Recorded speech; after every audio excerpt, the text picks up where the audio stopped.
ধন্যবাদ। আপনারা খুব অল্প সময়ে আহ্বানে এত ব্যস্ততার মধ্যেও উপস্থিত হয়েছে। আজকে এই সাংবাদিক সম্মেলনে উপস্থিত আছেন আমাদের মহিলা কমিশনের সম্মানীয় সদস্য সচিব মাধব পাল মহাশয়, উপস্থিত আছেন কমিশনের ভাইস চেয়ারপারসন মধুমিতা চৌধুরী মহোদয়া, উপস্থিত আছেন আমার সম্মানিত সমস্ত সদস্যগণ। তো আপনারা সবাই জানেন 2023 সালের 23শে সেপ্টেম্বর ত্রিপুরা রাজ্য সরকার এই মহিলা কমিশনের একটা গুরু দায়িত্ব আমার উপর অর্পণ করে। সেই গুরু দায়িত্ব পাবার পর আমি এই কমিশনের কর্মরত সমস্ত কর্মীবৃন্দদেরকে নিয়ে বিভিন্ন আলোচনার মাধ্যমে একদম একাগ্রতার সঙ্গে নিষ্ঠার সঙ্গে কাজ করার চেষ্টা করে আসছি। তো আজকে আপনাদেরকে যে বিশেষ কারণে আমরা কমিশনে ডেকেছি, সেটা বিষয় হলো কমিশন কিভাবে কাজ করছে, কমিশনের কাজের জন্য কি নির্দেশিকা রয়েছে, সেই নির্দেশিকা সম্বন্ধে একটু আলোচনা রাখা, পাশাপাশি 2023 এবং 24-এর যে কমিশনের রিপোর্ট, সেই রিপোর্ট আমরা আপনাদের সামনে তুলে ধরব এবং এই 24-এর এপ্রিল থেকে জুন পর্যন্ত যে রিপোর্ট, ছোট্ট রিপোর্টটা, সেটাও আমরা তুলে ধরব। এবং আমরা যে কাজগুলি এই 2024-এর এপ্রিল থেকে জুন অবধি অলরেডি আমরা করেছি, মহিলাদের জন্য মহিলাদের পাশে থেকে কাজ করার চেষ্টা করেছি, সেই বিষয়গুলো আমরা রাখবো। এবং আগামী দিন আমরা কি পরিকল্পনা নিয়েছি, পুজোর আগে আমরা কোন কাজগুলো করতে চলছি, সেই বিষয়গুলো নিয়ে আজকে আমরা কিছু তথ্য আপনাদের সামনে তুলে ধরব। তো দেখুন কমিশন কিভাবে কাজ করে। কমিশনের একটা নির্দিষ্ট ফরম্যাট রয়েছে। সেই ফরম্যাটে যে কোনো নির্যাতিত মহিলারাই বলুন, যে কোনো সমস্যার জন্য তারা কমিশনে এসে ওনাদের আধার কার্ড সহ সেই ফরম্যাট ভর্তি করে ফিল আপ করে কমিশনে জমা দেন। কমিশনে যখন এই ফরম্যাটটা জমা পড়ে উইদিন 15 ডেজ 10 ডেজ থেকে 15 ডেজের মধ্যে আমরা তাদেরকে কমিশনে ডাকি এবং একটা ফাইল তৈরি করি। তাদের জন্য একটা ফাইল তৈরি হয়, ওই ফাইলে সমস্ত কিছু লিপিবদ্ধ করা হয়, তাদেরকে আমরা কল করি। ওই কল অনুসারে ওনারা আসেন, বাদী বিবাদী পক্ষ দুনো পক্ষ আসেন। আসার পর আমাদের এখানে এই কমিশনে 3জন অভিজ্ঞ কাউন্সিলর রয়েছেন যারা দীর্ঘদিনই কমিশনের সঙ্গে যুক্ত। ওনারা থাকেন, কাউন্সিলিং পর্ব শুরু হয় সকাল 11টায় কাউন্সিলিং পর্ব শুরু হয়। সেখানে আমার সম্মানিত সদস্যরাও উপস্থিত থাকেন। তো বিভিন্ন বিষয় নিয়ে সেখানে আলোচনা শুরু হয়। তো তারপর এই কাউন্সিলিংয়ের যে বিষয়টা, অনেক সময় দেখা যায় কোনো নির্যাতিত মহিলা আমাদের কাছে কমপ্লেন করলেন, কমপ্লেন করার পর ওনারা হয়তো কোনো কারণে ওনার যে সমস্যাটা, সেই সমস্যাটা কোথাও মিটমাট হয়ে গেছে, ওনারা হয়তো বা আসেননি। যখন আমরা কল করেছি হয়তো সেই ডেটে ওনারা আসছেন না, বা বাদী যিনি কমপ্লেন করেছেন, যার বিরুদ্ধে করেছেন, উনি হয়তো সেই ডেটে আসছেন না। তো উনি যদি না আসেন তখন আমাদের কি ভূমিকা থাকে? যে একটা নির্যাতিত মহিলা তার স্বামীর বিরুদ্ধে হতে পারে, প্রতিবেশীর বিরুদ্ধে হতে পারে, যে কোনো ঘটনা লিপিবদ্ধ করলেন, যার বিরুদ্ধে করলেন, উনি যদি আমাদের কমিশনে উপস্থিত না হয় তখন আমরা কি করতে পারি? তখন আমরা করি কি, যে আমাদের পরবর্তী আরেকটা ডেট দেওয়া হয় এবং ওই ডেটে আমরা ওই বিবাদীকে পুলিশ মেসেজ পাঠানো হয়। উনি যে পিএসের আন্ডারে বসবাস করেন, সেই পিএসের হেল্পে আমরা ওনাদেরকে একটা পুলিশ মেসেজ পাঠাই। তারপর অনেক সময় দেখা যাচ্ছে পুলিশ মেসেজ পাওয়ার পর উনি আসছেন। আবার কোথাও কোথাও দেখা যাচ্ছে যে পুলিশ মেসেজ পাওয়ার পরও বিবাদী এই কমিশনে এসে উপস্থিত হচ্ছেন না। তো সেরকমভাবে আমরা 3 বার ওনাদেরকে ডাকি। যদি কোনো বিবাদী না আসে তখন আমাদের কি করার থাকে, তখন আমরা ওই মহিলাটাকে আইনের দ্বারস্থ হওয়ার জন্য পরামর্শ প্রদান করি। এবং আইনের দ্বারস্থ হওয়ার জন্য ওনাকে যে সাপোর্টের প্রয়োজন সেটা আমরা মহিলা কমিশন থেকে করে থাকি এবং মহিলা কমিশন ওনার পাশে থেকে ওনাকে গাইডলাইন আমরা প্রদান করি যে কীভাবে উনি আইনের দ্বারস্থ হবেন এবং লিগেল অথরিটির মাধ্যমে ওনাকে বিনা পয়সায় আমরা একজন লয়ারের বন্দোবস্ত করে দিই, সেই ব্যবস্থা আমাদের এখানে চলছে। তারপর দেখুন আমরা যে ঘটনা, আর এটা হলো আমাদের একটা নর্মাল প্রসিডিউর, যে কাজ করার একটা প্রসেসিং, এভাবে আমাদের কাজ চলছে। আরেকটা বিষয় হলো আমরা প্রিন্ট মিডিয়া, আমাদের রাজ্যের যে সমস্ত প্রিন্ট মিডিয়া আছে, রাজ্যের বহু ঘটনা, বহু অত্যাচারের ঘটনা বা নিপীড়নের ঘটনা প্রতিদিন আমাদের টিম রয়ে গেছে কমিশনে, ওনারা সেগুলি দেখছেন, জাজ করছেন এবং পেপার কাটিংস করছেন।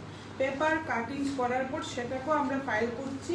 ফাইল করার পর ওই যে পিএস এর আন্ডারে যে ঘটনাটা হচ্ছে, যে পিএস এর আন্ডারে ঘটনাটা হচ্ছে, সেই পিএসে আমরা ফোন করি।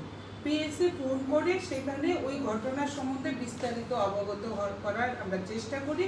তখন আমরা সিদ্ধান্ত নিই সেটা আমরা আমরা ওইখানে পৌঁছাবো, ইনভেস্টিগেশনে যাব না ওদেরকে ডাকবো, বা ঘটনাটা যদি এরকমও কিছু ঘটনা আসে এই ঘটনাটা আমাদের মুভমেন্ট করতে হচ্ছে না, হয়তো এফআইআর জমা পড়ে গেছে থানায়, তখন যতক্ষণ না এই এফআইআরটা মানে কোর্টে না যাচ্ছে, যতক্ষণ না আসামি ধরা পড়ছে, ততক্ষণ আমরা যোগাযোগ রাখি এবং কোর্ট পিএসের সঙ্গে আমাদের যোগাযোগ থাকে। যেগুলি ইনভেস্টিগেশনে যেটা হয় সেগুলি আমরা ইনভেস্টিগেশনে যাচ্ছি।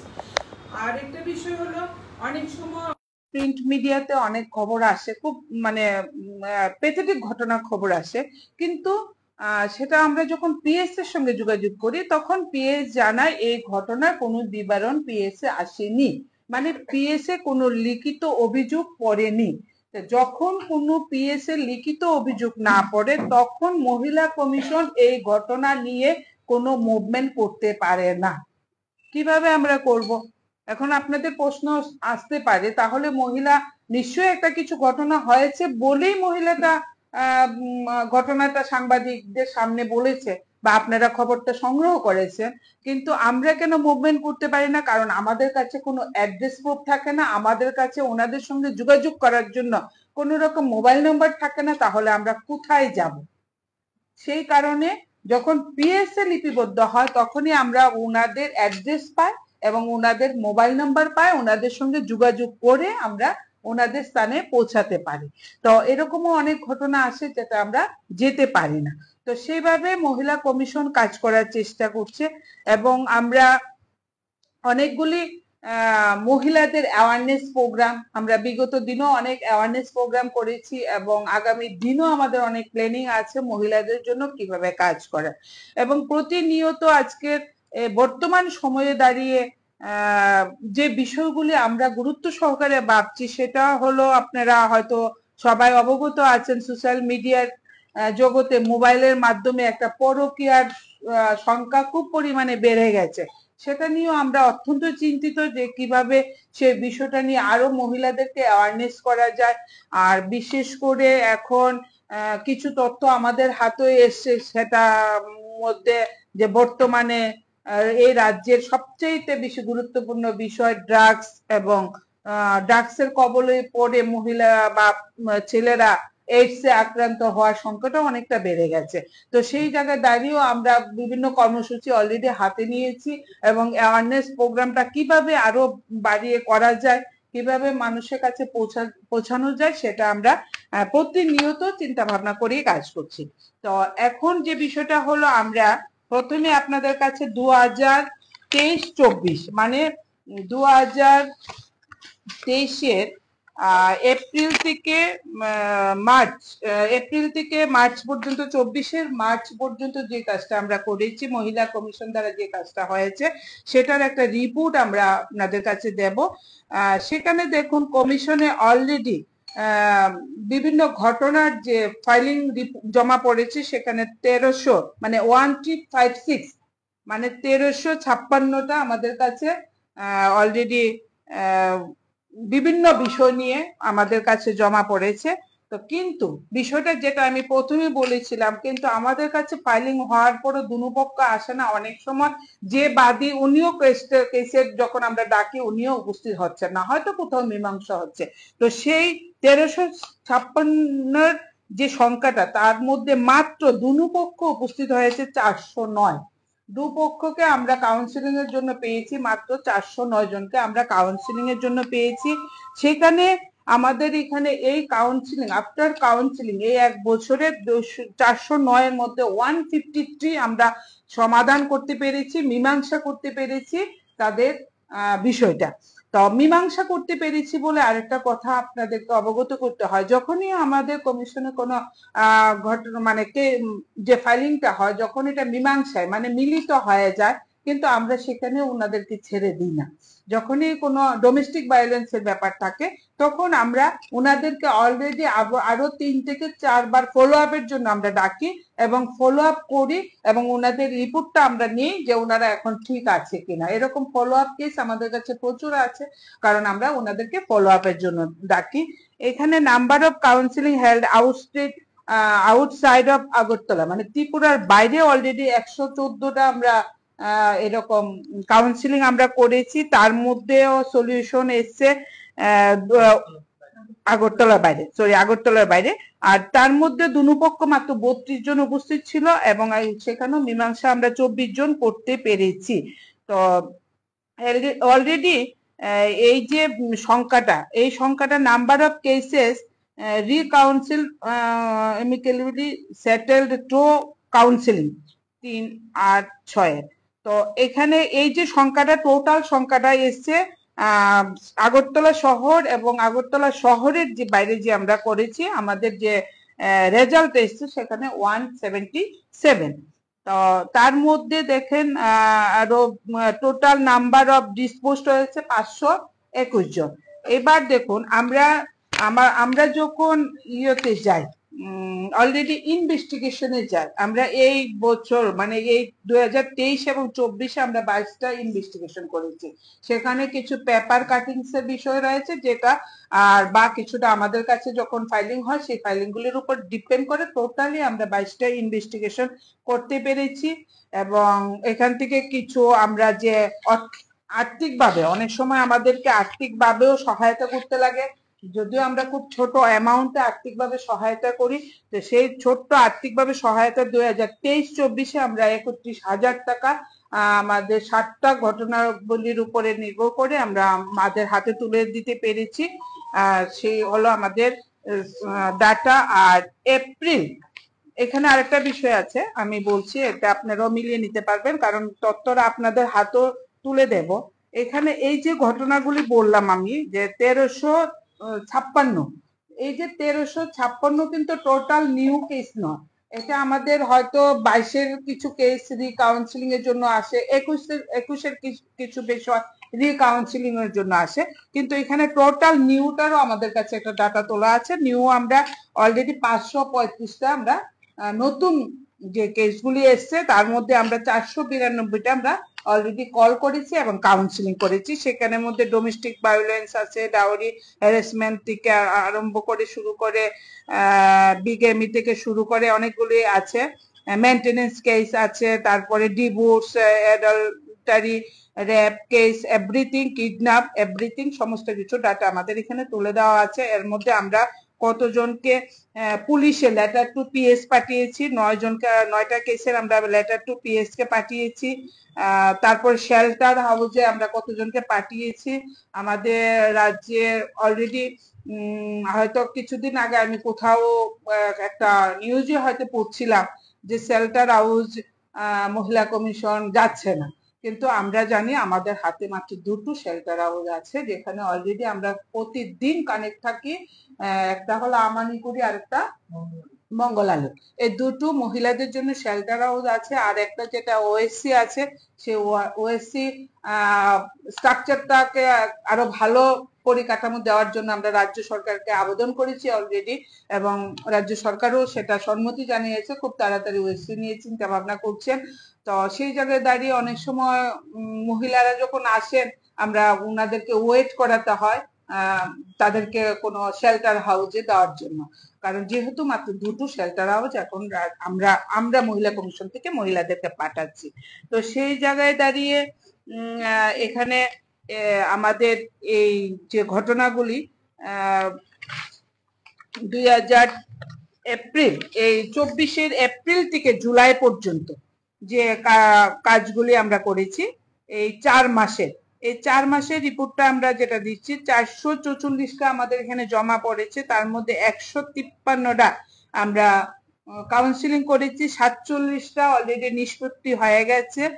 আর আউটসাইড আগরতলার আউটসাইডে 37টা আমরা কাউন্সিলিং করেছি, এবং 4টা অলরেডি বুথ দুনো পক্ষ এসছেন।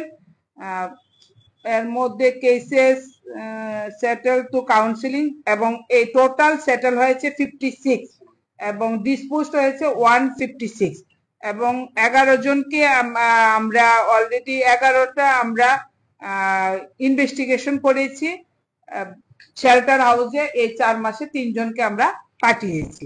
তো এই হলো আমাদের পরিকাঠামো। এখন দেখুন, আপনাদের হাতে যেহেতু আমরা এটা দেব, আপনারা নিশ্চয়ই আরো দেখতে পারবেন।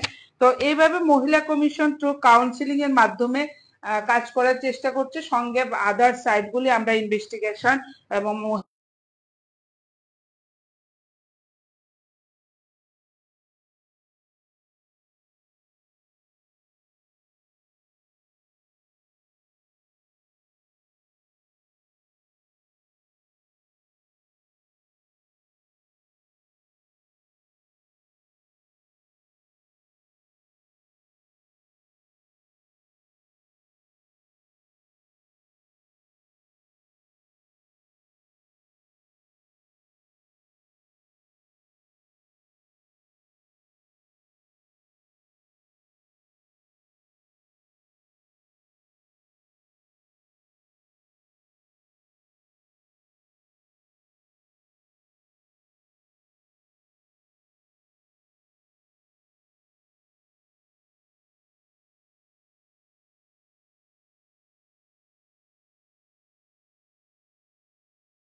গতবার পুজো রেখেছিলাম যে যারা পুজোতে পূজার থিমটা রেখেছে মহিলাদের উপর ডিপেন্ড করে, নারীদের জাগরণকে রেখে, সেটা ওনাদেরকে আমরা ফেলিসিটেট করেছি। তারপরে এবার মাধ্যমিকে এবং উচ্চ মাধ্যমিকের যে মেয়েরা ভালো রেজাল্ট করেছে এবং সঙ্গে আমাদের রাজ্যের পদ্মশ্রী ভূষণ দীপা কর্মকার এবং শ্রীমতী রেখা চাকমা মহোদয়কে আমরা ফেলিসিটেট করেছি, সেটা অলরেডি আপনারা জানেন।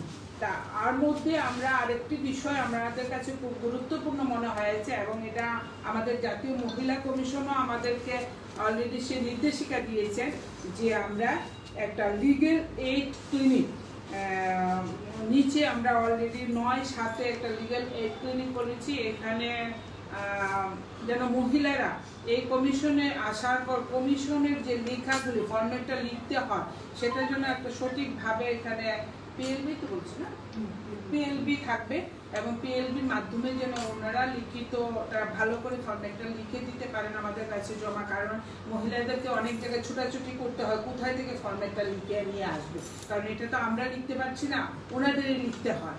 তো যার জন্য অনেক জায়গায় মহিলাদেরকে ছোটাছুটি করতে হয়, সেই জায়গা থেকে যেন মহিলাদেরকে আমরা রক্ষা করতে পারি বা তাদেরকে পথ নির্দেশিকা দিতে পারি, তার জন্য এখানে আমরা একটা লিগ্যাল এইড ক্লিনিক অলরেডি খুলে নিয়েছি। সেটা রিসেন্টলি আমাদের মধ্যে পিএলপি চলে আসবেন এবং কাজ আমরা শুরু করব। তো আরেকটা বিষয় যেটা অলরেডি ধর্মনগর আপনারা জানেন, আমরা অনেক বছর ধরে মহিলা কমিশন ধর্মনগরে অলরেডি কাউন্সিলিং ক্যাম্পিং করে। আমি এই মধ্যে আমি দায়িত্ব পাওয়ার পর আমি দায়িত্ব পাওয়ার পর একবার করে নিয়েছি, একটা ডেটটা এখানে নেই, আর এটা হলো আপকামিং প্রোগ্রাম, মানে আমরা করব অলরেডি 24/9 থেকে 26/9 পর্যন্ত ধর্মনগর আমাদের সার্কিট হাউসে কাউন্সিলিং প্রোগ্রাম থাকবে। আচ্ছা, এবার জানেন সেপ্টেম্বর মাস সবচেয়ে গুরুত্বপূর্ণ মাস, পোষণ মাস। সেপ্টেম্বর মাসটা পোষণ মাস। তো পোষণ মাস সেটা গর্ভবতী মহিলাদের বলুন, শিশুদের বলুন, সেটা অনেক গুরুত্বপূর্ণ বিষয় থাকে। মহিলা কমিশনও এই পোষণ মাসকে সামনে রেখে অনেক গুরুত্বপূর্ণ ভূমিকা পালন করে এবং আগামীকাল যেটা আমি বন্যাত্রাণে যাব সেটা একদম টোটালি আমি পোষণ মাকে মাথায় রেখে বলেছি, শুধু বাচ্চারাই থাকবে এবং বাচ্চাদেরকে আমরা এখানে হয়তো দুধ, বিভিন্ন ধরনের নিউট্রিশন ফুডগুলি আমরা দেওয়ার চেষ্টা করব এবং আমরা পোষণ মার উপরে অলরেডি প্রোগ্রাম রেখেছি 11/9/2024। আমরা পোষণ মা প্রোগ্রাম রাখবো টোয়াই ডিস্ট্রিক্টে, আর 18/9/2024 পোষণ মার প্রোগ্রাম থাকবে ঊনকোটি ডিস্ট্রিক্টের চণ্ডীপুর বিধানসভায় এবং 24/9/2024 পোষণ মার প্রোগ্রাম রাখবো দামচড়াতে, মানে নর্থের দামচড়াতে আমরা এই পোষণটা রাখবো। এবং health camp women in prison সবথেকে আরেকটা খুব গুরুত্বপূর্ণ প্রোগ্রাম এসছে, সেটা হয়তো আপনাদের কাছে আমি তুলতে পারবো, হয়তো তখনকার ছবি দিতে পারবো না। আমরা সেন্ট্রাল জেলে অলরেডি সেন্ট্রাল জেলের প্রোগ্রাম আমাদের সবার সামনে 20/9 সেটাও পোষণ মাকে রেখে সেন্ট্রাল জলে অলরেডি আমাদের কাছে এই রাজ্যের যে মানে রাজ্যের যে কারাগারটা, সেন্ট্রাল কারাগারটা, সেখানে 100-র উপরে মহিলা প্রিজনার আছে। 100-র উপরে আমরা যে ডাটা কালেক্ট করেছি, তার জন্য ওই মহিলাদের কাছে আমি গত পূজারও আগে গেছি, এবারও আমরা যাবো 20 তারিখ অলরেডি ডেট আমরা করে নিয়েছি। ওই সেন্ট্রাল জেলে যে মহিলারা আছে তাদের জন্য আমরা কিছু মানে অলরেডি এখানে প্রোগ্রাম থাকবে। আমার বিভিন্ন ডিপার্টমেন্ট থেকে ডক্টররা যাবেন এবং ওইখানে বিভিন্ন বিষয় নিয়ে হেলথ সম্বন্ধে বিভিন্ন আলোচনা হবে। তাদেরকে পোষণ কিট আমরা উপহার দেব এবং পাশাপাশি তাদের স্বাস্থ্য পরীক্ষা করব এবং তাদের মাধ্যমে পোষণ বাটিকা তৈরি করা হবে জেলের ভেতরে, মানে সেখানে বিভিন্ন ধরনের ভেজিটেবল থাকবে এবং কিছু থাকবে, মেডিসিনাল প্ল্যান থাকবে, সেটা একটা পোষণ বাটিকা তৈরি করবো এবং সেই প্রোগ্রামটা আমরা অলরেডি 20/9/2024 আমরা সেটা নিয়েছি হাতে। আর অ্যাওয়ারনেস প্রোগ্রাম অলরেডি মুক্ত দাঁড়াতে আমরা রেখেছি 4 ডোজ লিগ্যাল সার্ভিস অথরিটি সাইবার ক্রাইমের উপরে, সেটা খুব গুরুত্বপূর্ণ বিষয়। লিগ্যাল সাইবার ক্রাইম, যে সাইবার ক্রাইমের উপরে যে ঘটনাগুলো হচ্ছে এখন, সেটা নিয়ে আমরা একটা অ্যাওয়ারনেস প্রোগ্রাম রেখেছি 10/4/2024। তো এখানে আমরা আমাদের কাছে আরও প্রোগ্রাম অলরেডি আছে, সেই প্রোগ্রামগুলির ডেটগুলি এখনও আমরা তৈরি করিনি। যে women and sustainable ecosystem in Tripura. তো এটার উপরে অলরেডি প্রোগ্রাম আমাদের কাছে দেওয়া আছে, কিন্তু এগুলি আমরা ডেট তৈরি করিনি। রাজ্যের বিভিন্ন সেক্টরে মহিলারা কীভাবে নিজেদের সশক্তিকরণ করতে পারে, ফার্মার মহিলারা থেকে বিভিন্ন ক্ষেত্রে কীভাবে মহিলাদের অগ্রগতি আসে, উমেন এম্পাওয়ারমেন্টের উপরে আমাদের সেই প্রোগ্রামগুলি আছে, আমরা ইমপ্লিমেন্ট করেছি। তো এই প্রোগ্রামগুলি অলরেডি আছে, তো এগুলি আমরা করি। তো আপনাদের কাছে সেটাই বার্তা, আপনারা নিশ্চয়ই অবগত আছেন যে মহিলা কমিশন মহিলাদের জন্য তো অবশ্যই কাজ করছে, কিন্তু আগামী দিন শুধু মহিলাদের জন্য না, সমাজের কীভাবে অ্যাওয়ারনেস প্রোগ্রাম আরও বাড়ানো যায়, কীভাবে এই রাজ্যের মুখ থেকে ড্রাগসের মতন অভিশাপ থেকে ছেলে মেয়েদেরকে বাড়ানো যায়। এবং আমি অলরেডি প্রপোজাল রেখেছি রিসেন্টলি প্রত্যেক কলেজে বা বিদ্যালয়গুলিতে ড্রাগস এভিয়েশন উপরে প্রোগ্রাম রাখা, সেগুলো আমাদের প্ল্যানিংয়ে আছে। আশা করি হয়তো পুজোর মাসটা কাছাকাছি চলে আসাতে আমরা প্রোগ্রামগুলি নিতে পারিনি। আমরা নভেম্বর ডিসেম্বরে আরও সেই বিষয়গুলির উপর অনেকগুলি প্রোগ্রাম রাখবো। তো সেটাই আপনাদের কাছে আজকে বার্তা পৌঁছানো। আর আপনাদের যদি কিছু বলার থাকে আমাকে প্রশ্ন করতে পারেন, আমরা উত্তর দেওয়ার চেষ্টা করি।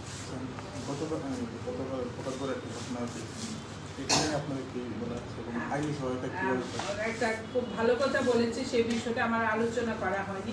আমার কাছে অনেক ঘটনা, যেরকম কিছুদিন আগে মনুবাজার একটা ঘটনা হয়েছিল, একটা নাবালিকা মেয়েকে ধর্ষণ করা হয়েছে। পাশাপাশি একটা ঘটনা অলরেডি বোধহয় এখানে বিটারবন একটা ঘটনা হয়েছে। পাশাপাশি প্রতাপগড়ে যে ঘটনা রাত্রে 1টার সময় আমার কাছে ফোন এসছে। কিন্তু মহিলা কমিশনের একটুখানি গাইডেন্স আছে, আমরা 18 বছরের নিচে কোনো ঘটনা নিয়ে আমরা মুভমেন্ট করি না, বা সেটার কোনো রিপোর্ট আমরা তৈরি করি না। কিন্তু যখনই কোনো সাংবাদিক ভাইরা কিন্তু ঘটনাটা বিবরণটা আমরা কালেক্ট করি। এবং অনেক সময় যেমন এখনও আমার কাছে এসেছিল যে ম্যাডাম এই ঘটনাটার বিষয়, আমি বললাম উপরে সায়েন্স কমিশন রয়েছে, ওখানে যাও। যেহেতু 18 বছরের নিচে, তা আমরা 18 থেকে আমরা কাজ শুরু করি। তো এটা অবগত করলাম আজকে। তো এটার জন্য অলরেডি শিশু কমিশন রয়েছে, নিশ্চয়ই ওনাদের কাছে আপনারা তথ্য পাবেন। ধন্যবাদ সবাইকে। মহিলা কমিশনের যে ধরনের কেসগুলো বেশি কি ধরনের কেস আসছে?